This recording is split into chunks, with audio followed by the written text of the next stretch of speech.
Aguachiento, una libichiguasia, tawak y tomataya povenasi.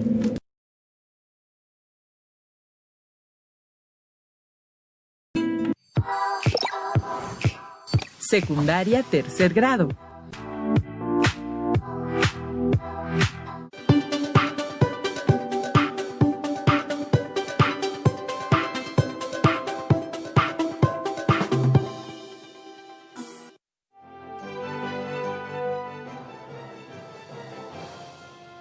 Qué gusto saludarles. Soy la profesora Gisela Hernández Escobar. Reciban una cordial bienvenida a una sesión más de Lengua Materna 3 para alumnas y alumnos de secundaria. Yo soy el profesor Alberto Ábrego Montoya y es un gusto estar con ustedes. En esta sesión les presentaremos contenidos relacionados con la asignatura Lengua Materna 3 y estaremos compartiendo conocimientos y desarrollando algunas actividades para que juntos podamos seguir aprendiendo. Claro, todo esto como un recurso para apoyarles en su aprendizaje. Nuestra sesión se titula ¿Cómo jugar con las palabras? Y juntos revisaremos información para el aprendizaje esperado. ¿Me ayudas, maestra? Claro que sí. Identifica la función y características de las figuras retóricas en los poemas a partir de un movimiento literario. Con el propósito de reconocer los recursos estilísticos que usan los autores en una obra elegida. Iniciemos.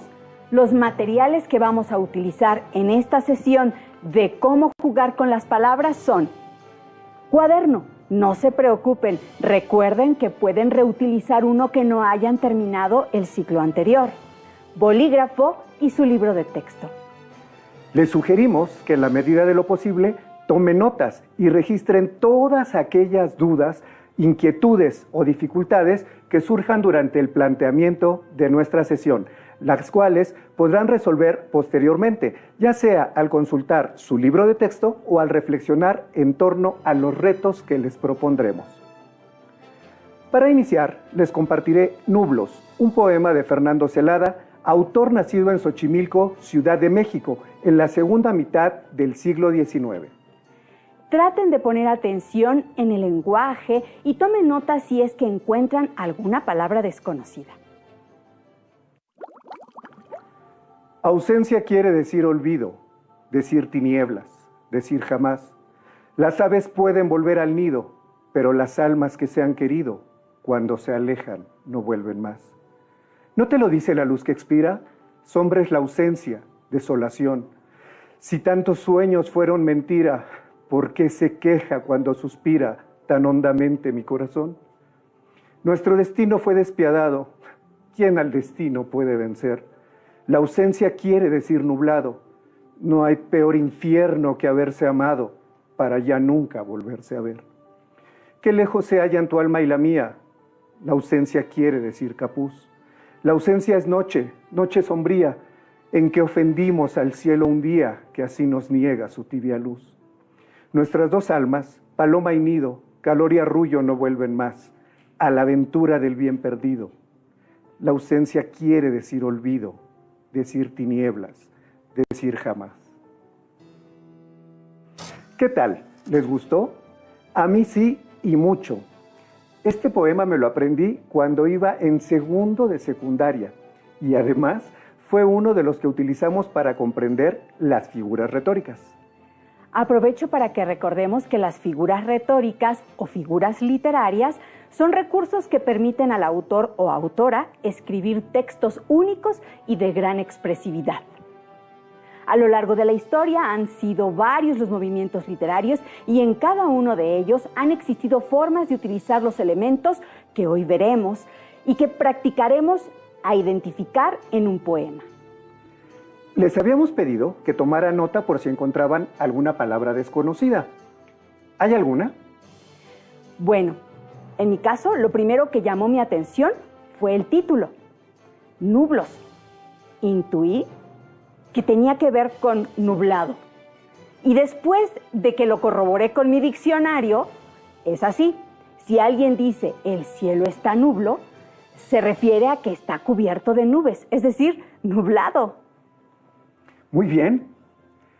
Qué bueno que corrobores en el diccionario las palabras que no te suenan del todo. Así las conoces y las sumas a tu vocabulario. Ahí te va otra. Expira. Es una palabra que en el contexto del poema significa termina. La frase "no te lo dice la luz que expira" nos indica que está acabando el día y la noche se acerca. En el siguiente verso dice: sombra es la ausencia, desolación. Desolación significa una sensación de dolor, vacío o una gran tristeza, que en este caso va unida como sombra a la ausencia del ser querido.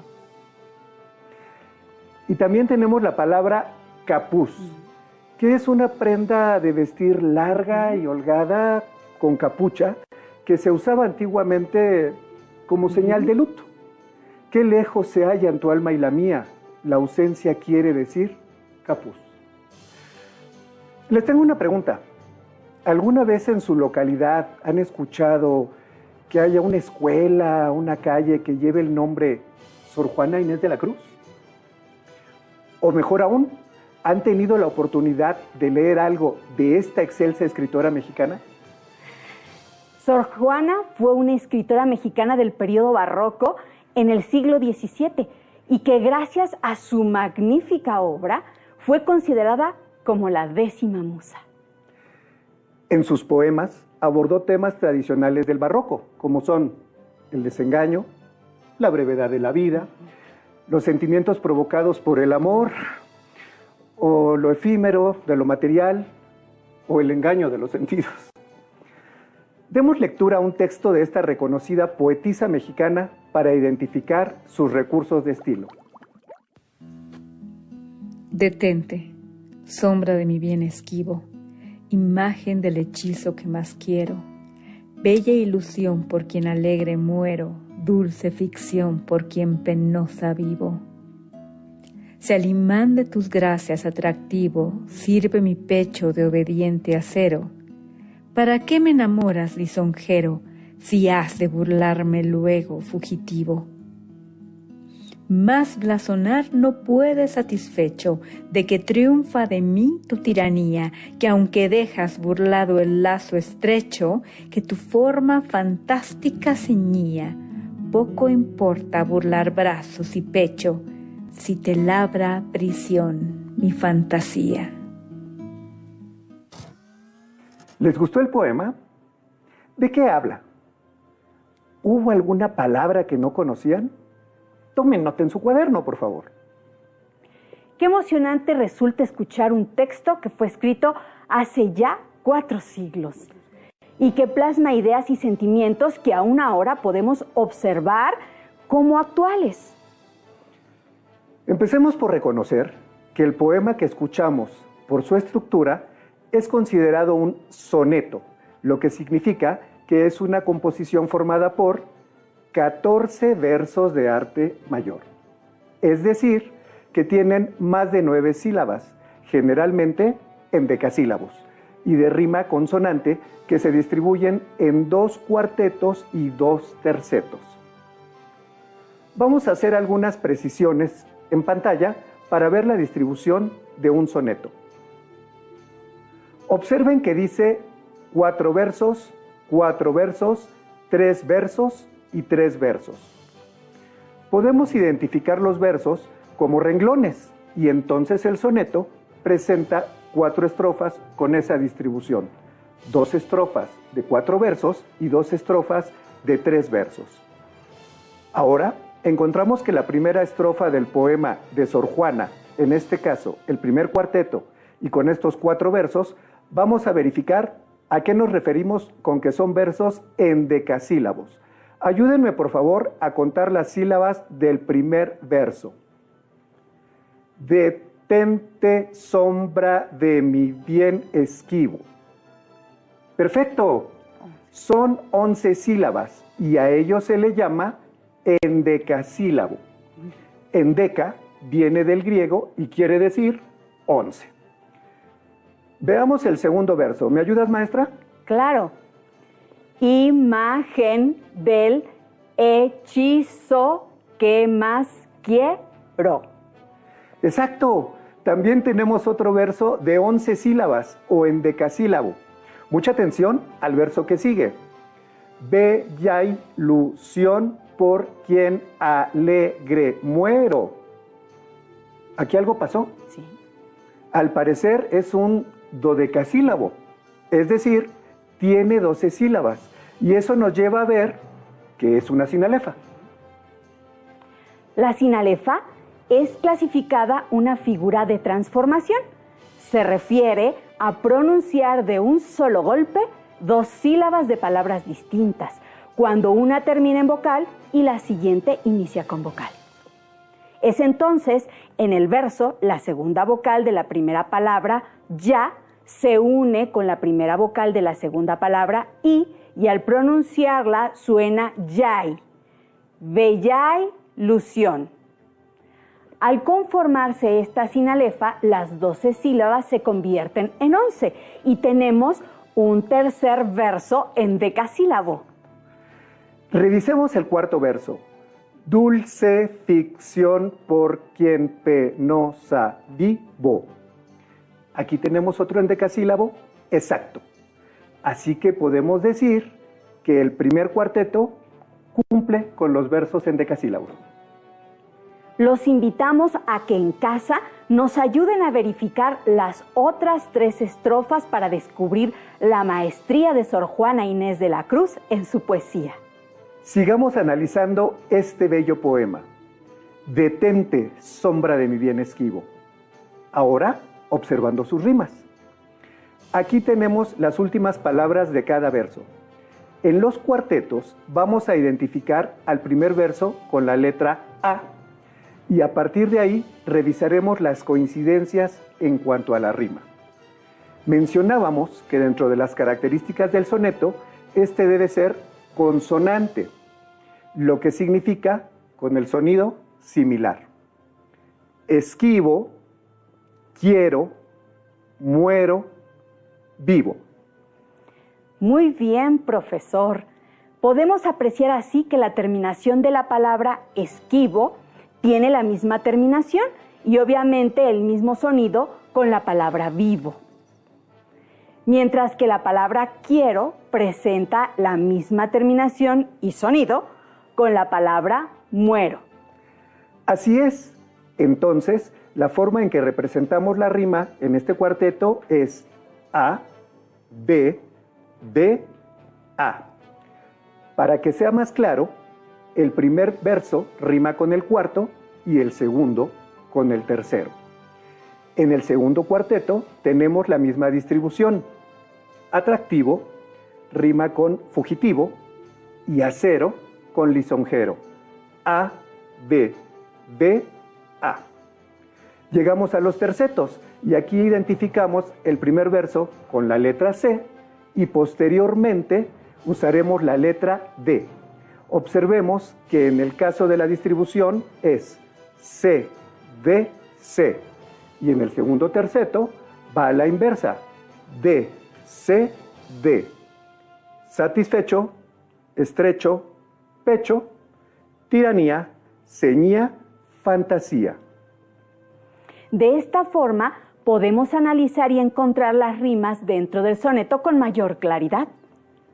Es una muy buena herramienta para aprender a hacer un soneto. Ahora, sigamos desmenuzando este bello poema y veamos qué más encontramos. Algunas figuras literarias, por ejemplo. En el primer verso, sombra de mi bien esquivo. La autora se refiere a través de una metáfora a la idea de un amante fugaz. Se puede comprender que habla de alguien que se esconde en la sombra. La metáfora es una figura retórica de pensamiento, por medio de la cual una realidad o concepto se expresa por medio de una realidad o concepto diferente con lo representado y con la que guarda cierta relación de semejanza. Por ejemplo, podemos encontrar otra metáfora en si el imán de tus gracias atractivo. En este caso, la palabra imán se refiere a la atracción que en ella despierta el galán de quien hace referencia. Veamos qué más encontramos. Aquí tenemos una antítesis. Este recurso plantea una relación de contraste o diferencia entre dos ideas o conceptos opuestos. Bella ilusión, por quien alegre muero, dulce ficción, por quien penosa vivo. Por un lado, un bonito sentimiento, el amor. Pero este le genera angustia y le hace sufrir. En estos mismos versos se emplea también el oxímoron, que muestra una contradicción combinando dos palabras o expresiones de significado opuesto y que dan lugar a un sentido nuevo. Alegre muero, penosa vivo. Ambos ejemplos muestran sentimientos contrarios a los que menciona. ¿Y qué les parece ahora si revisamos un hipérbaton, que consiste en una alteración del orden convencional de la sintaxis de la oración? Si al imán de tus gracias atractivos sirve mi pecho de obediente acero.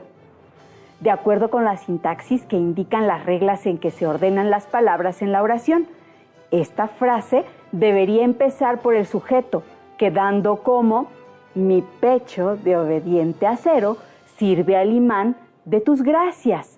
Pero la autora decide usar un hipérbaton para dar mayor cadencia y emoción al sonido de sus palabras. Los recursos estilísticos que hemos visto han sido usados por poetas de diversas épocas, con la intención de embellecer y dar mayor expresividad a sus textos. En esta sesión nos hemos dedicado a la poesía, pero podemos encontrarlas en todo tipo de textos literarios. Pero les tengo una lectura más. El poema que ahora escucharemos es de la autora uruguaya modernista de mediados del siglo XX, Juana de Ibarború. Nos servirá también para analizar su estructura y los recursos estilísticos a los que recurre. Pongamos atención a El dulce milagro. ¿Qué es esto? Prodigio.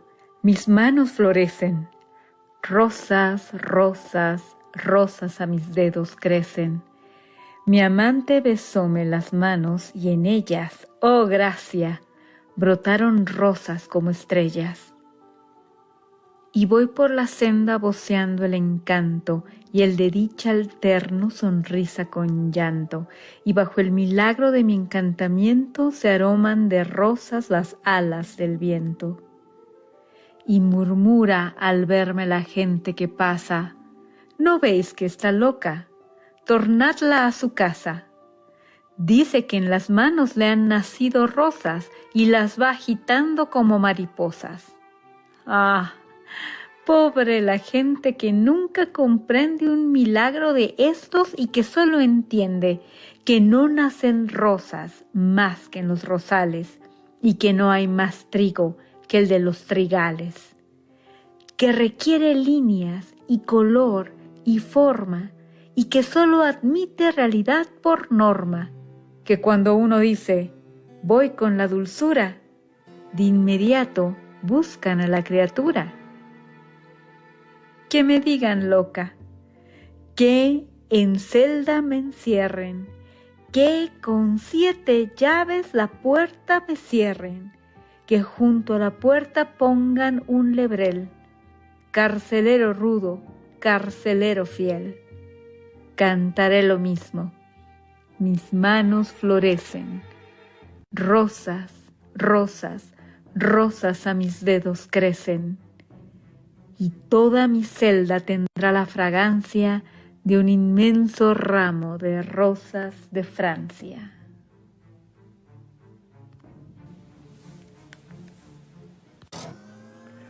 La estructura de este poema, como podemos observar, es en cuartetos y por su métrica identificamos que son versos dodecasílabos, por lo tanto es considerado de arte mayor. Vamos a poner en práctica nuestro aprendizaje adquirido en esta sesión. Es necesario practicar para reafirmar el conocimiento. ¿Qué encontraremos por aquí?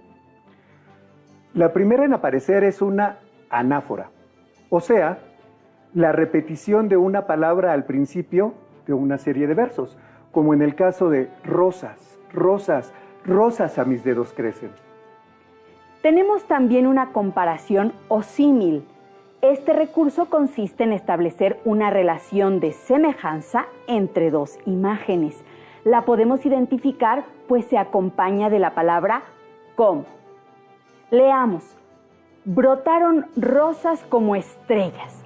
Encontramos también un hipérbaton, y que cambia el orden de la sintaxis con el verso con 7 llaves la puerta me cierren. Lo propio sería la puerta me cierren con 7 llaves. Y acá tenemos una hipérbole, la cual consiste en aumentar o disminuir de forma exagerada lo que se dice. Aquí la autora utiliza las palabras toda e inmensa. Y toda mi celda tendrá la fragancia de un inmenso ramo de rosas de Francia. Les sugiero que para reafirmar lo visto en esta sesión, localicen en sus libros de texto el aprendizaje esperado. Identifica la función y características de las figuras retóricas en los poemas a partir de un movimiento literario. De esta forma, contarán con más elementos para disfrutar de la poesía. Y este será su reto para realizar en casa. Encuentren un poema en su libro de texto e identifiquen los recursos estilísticos con los que trabajó el autor. Es más, un ejercicio muy interesante es que lo hagan con la letra de su canción favorita. Los invitamos a que continúen aprendiendo. Por esta ocasión, terminamos. Pero aún nos queda mucho por explorar y descubrir juntos. Así que nos vemos pronto aquí, en Aprende en Casa 2. Si tienes dudas o necesitas ayuda, llama al Centro de Apoyo Pedagógico a Distancia. El número de teléfono para secundaria es el 55 36 01 71 23. Si requieres consultar los